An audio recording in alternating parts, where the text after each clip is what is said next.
आज पूरा मुल्क चिंतित है क्योंकि डेमोक्रेसी खतरे में है। ये प्रोग्राम जो चलाया गया है स्पीक अप फॉर डेमोक्रेसी, इसके मायने हैं, इसका अपना संदेश है, उसको समझना पड़ेगा। एक तरफ आम जनता को भी और दूसरी तरफ जो हुकूमत में उनको समझना पड़ेगा। आज़ादी मिली हमें, बहुत कीमत चुकानी पड़ी। महात्मा गांधी की रहनुमाई के अंदर त्याग, बलिदान, कुर्बानी हुई थी। जेलों बंद रहे थे पंडित नेहरू, 10-10 साल बंद रहे थे। सरदार पटेल, अबुल कलाम आजाद साहब, अम्बेडकर ने संविधान बनाया।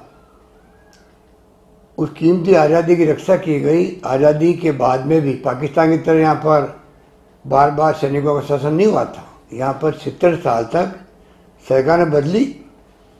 इंदिरा जी, राजीव जी, वाजपेयी जी, कई प्राइम मिनिस्टर आए, कई चले गए, परंतु लोकतंत्र को मजबूत किया सबने। आज जिस प्रकार का माहौल देश के अंदर है वो चिंताजनक है।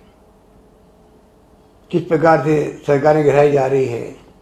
कर्नाटका की, महाराष्ट्र में क्या हुआ तमाशा सबको मालूम है। मध्य प्रदेश में क्या हुआ सबको मालूम है। और राजस्थान के अंदर जिस प्रकार से सरकार मांग रही है विधानसभा में जाने के लिए परमिशन राज्यपाल महोदय से, सत्ताधारी पार्टी हमेशा रिलेक्टेंट रहती है, विपक्ष मांग करता है। यहाँ हम मांग कर रहे हैं, अभी तक उसका जवाब नहीं आया है। मैं उम्मीद करता हूँ कि माननीय राज्यपाल बहुत ही पुराने राजनीतिज्ञ भी हैं, मिलनसार है, व्यवहार कुशल है और उनके पद की बहुत बड़ी गरिमा है, संवैधानिक पद है। वो जल्दी शीघ्र ही हमें आदेश देंगे, हम असेंबली बुलाएंगे।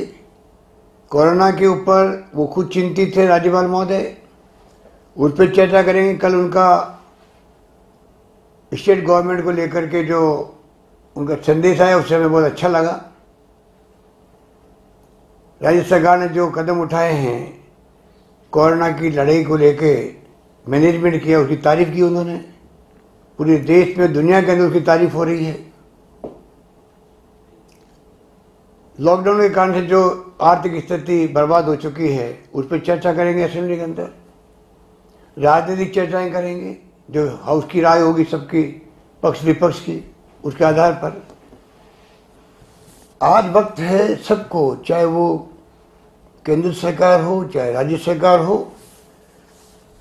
चाहे कोई राजनीतिक दल हो, तमाम पॉलिटिकल पार्टी को मिलकर के आम जनता का सहयोग लेकर के हमें कोरोना की जंग को जीतना है, जीवन बचाना है। हम सबका कर्तव्य है कि हम कैसे एक एक व्यक्ति का जीवन बचाएं। आज संख्या बढ़ती जा रही है पूरे मुल्क के अंदर, प्रदेश के अंदर, चिंता का विषय बना हुआ है। कैसे उनको रोका जाए, किस प्रकार, जिस प्रकार की व्यवस्था की गई उसको और मजबूत किया जाए, उसके ऊपर हम सब चिंतन करें, मनन करें।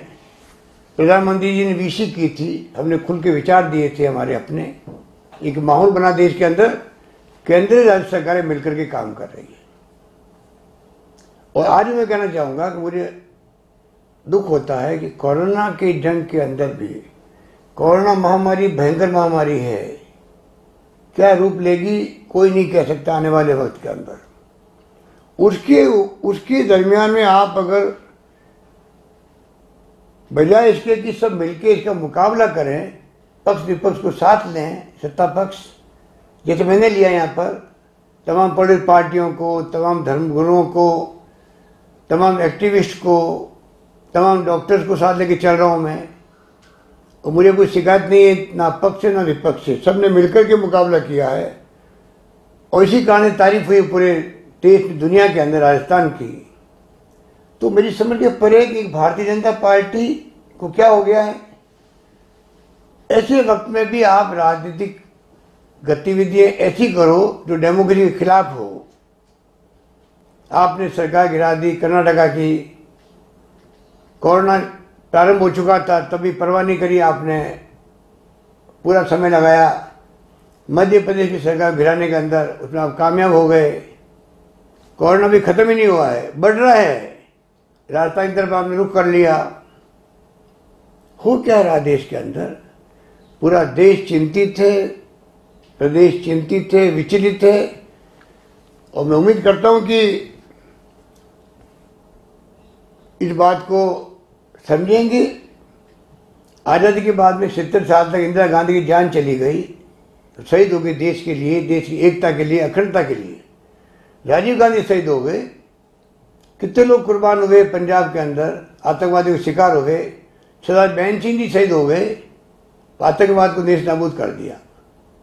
उस सोच के साथ में 70 साल निकाले देश ने, और इसीलिए आज देश एकजुट है, एक है, अखंड है और लोकतंत्र मजबूत हुआ। इसीलिए नरेंद्र मोदी जी प्रधानमंत्री बन पाए हैं।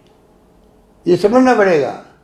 अगर लोकतंत्र मजबूत तो नहीं होता, पाकिस्तान के हालात होते, तो शायद नरेंद्र मोदी जी भी प्राइम मिनिस्टर नहीं बन पाते। उनको सोचना पड़ेगा, उनकी पार्टी को सोचना पड़ेगा कि चुनी सरकारों को गिराने का इरादा छोड़े,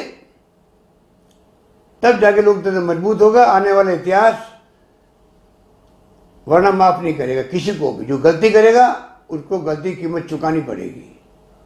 धन्यवाद। जय हिंद।